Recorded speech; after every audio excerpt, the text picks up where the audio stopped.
after the leaked Supreme Court ruling over Roe v. Wade, or the draft opinion over Roe v. Wade. And then, of course, once it was actually overturned, not to mention the landslide of other negative rulings that have come down recently from the Supreme Court, we saw a sharp spike in the percentage of America that disapproved of the Supreme Court.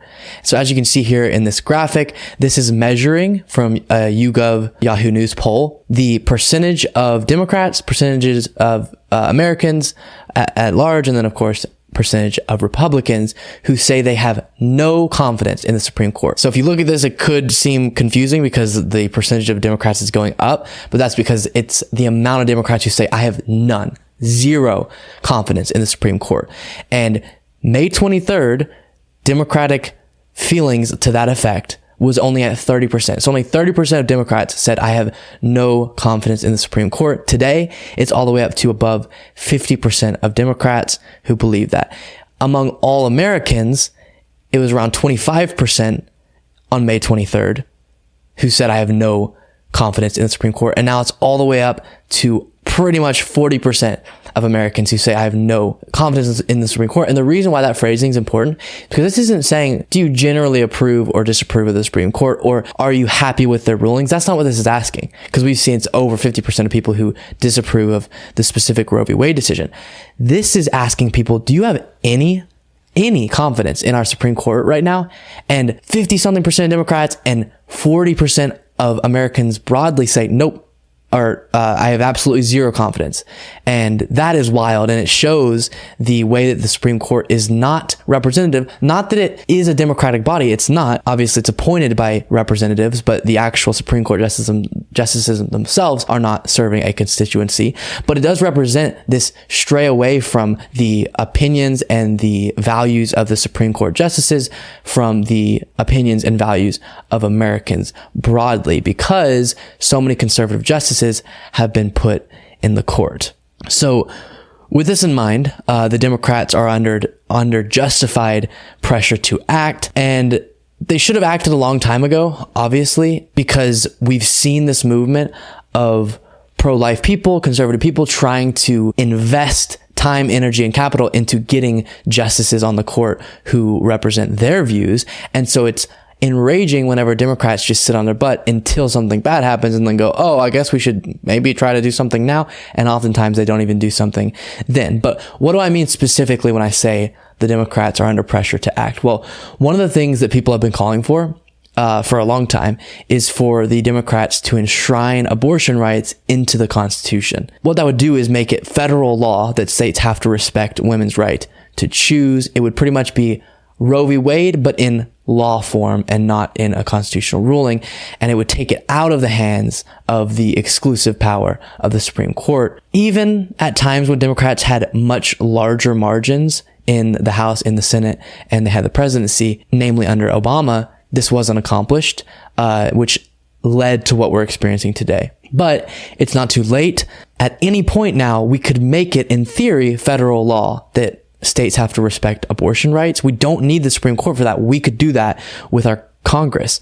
And the Democrats have the power to do that because they have power in the White House, House of Representatives, and the Senate. So what's standing in the way? Well, you guessed it, the filibuster.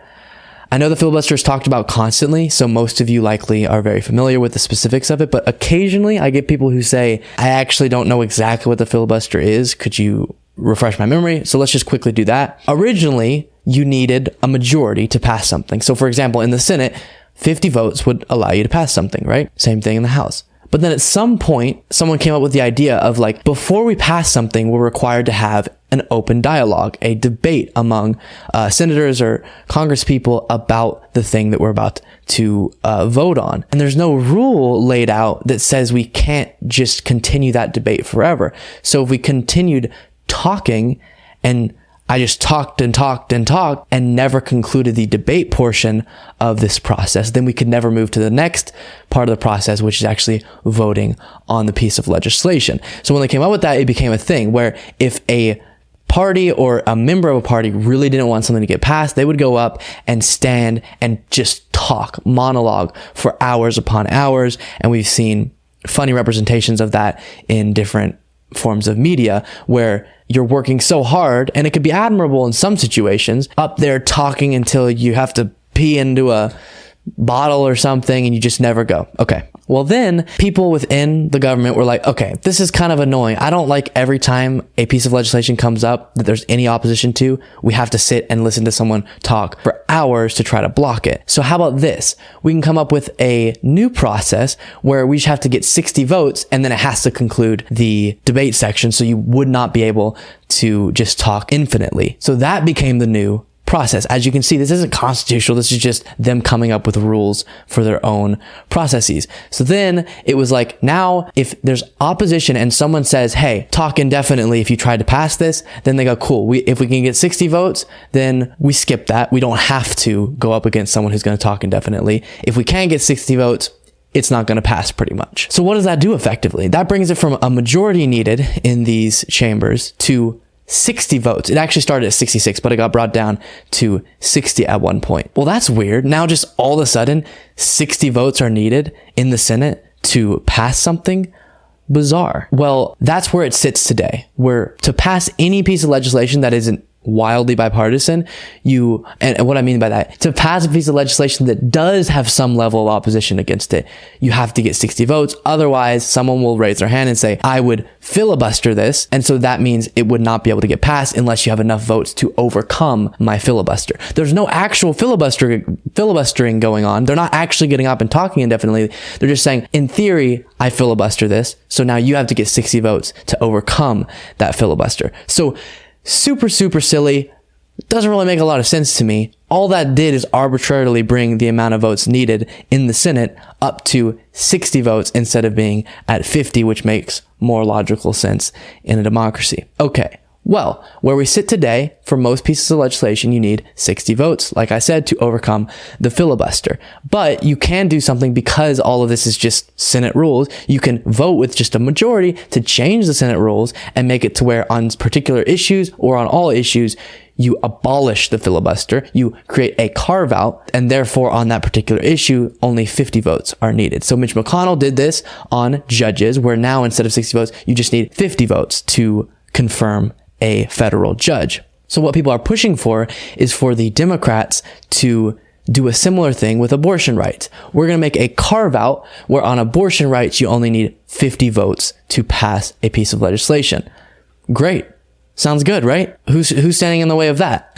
Well, two Democratic senators who have become the king and queen of preventing progress, Kyrsten Sinema and Joe Manchin. Arizona Democrat Senator Kyrsten Sinema poured cold water Thursday on the Democrats' hopes to codify Roe v. Wade by reforming the Senate filibuster to get around the 60 vote threshold otherwise needed to pass such legislation. So Joe Biden came out and said, you know what, even though I've been against changing the filibuster for much of my career, I would be for a carve out where we can do a 50 vote margin on abortion rights. Kyrsten Sinema says, no, sir. Confirmation on that. CNN anchor Ana Cabrera reported that Sinema's office told her that despite President Joe Biden supporting such an effort, the senator is still opposed to gutting the filibuster on any topic, including on reproductive rights.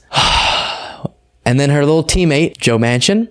Sinema's announcement comes after moderate West Virginia Democrat Joe Manchin made a similar comment. Quote, I believe we have to codify Roe v. Wade into law. And the way to do that is to make sure Congress votes to do that, Biden said Wednesday while attending a NATO summit in Europe. So I agree with Biden on that. The way that we codify Roe v. Wade into law is by creating a carve out for the filibuster, giving Congress the ability to actually pass this codification. But Joe Manchin, Kyrsten Sinema stand against that, and that puts us in a place where we pretty much now have 0% chance of getting that protection enshrined into law. So unfortunately, we are watching rights be stripped away, and the Democrats can't muster the strength or courage to protect Americans. And as with many other issues, the two Democrats standing in the way of making progress in America are Joe Manchin and Kyrsten Sinema.